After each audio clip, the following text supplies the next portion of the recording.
horror that this is the Senate, that the Senate has become this. I look at my other fellow senators.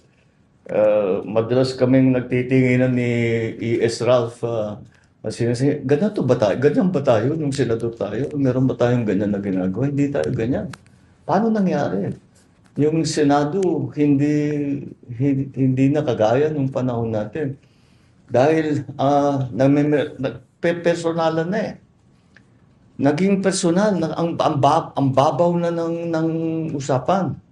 Dahil ang kwento ko nga, yun na nga kwento na, meron mga senador na pagka meron kami pinag-uusapan na sa trabaho, hindi kami nag-agree talaga.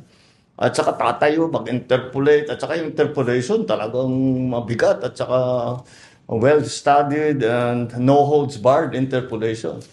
Pero after pag-upo namin, magkakape naman kami, kakain kami ng magkasabay. Hindi personal.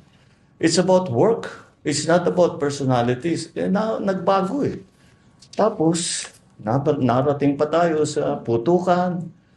Tapos, fake pala yung putukan. Tapos, hindi ko maintindihan. Walang nangyayaring kagaya na nung panahon ko sa Senado. Of course, the only basis for comparison that I have is the time that I was in the Senate. And I never imagined that the Senate would descend into this kind of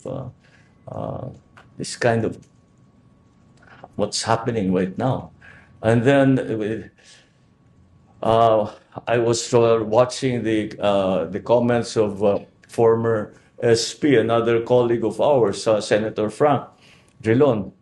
Sabi niya, paano nangyari dito? The Senate is now sheltering fugitives from justice. How did that happen? I don't understand how a Senate is supposed to function if those are the kind of things that the Senate is embroiled in. I hope they figure it out soon. I really do.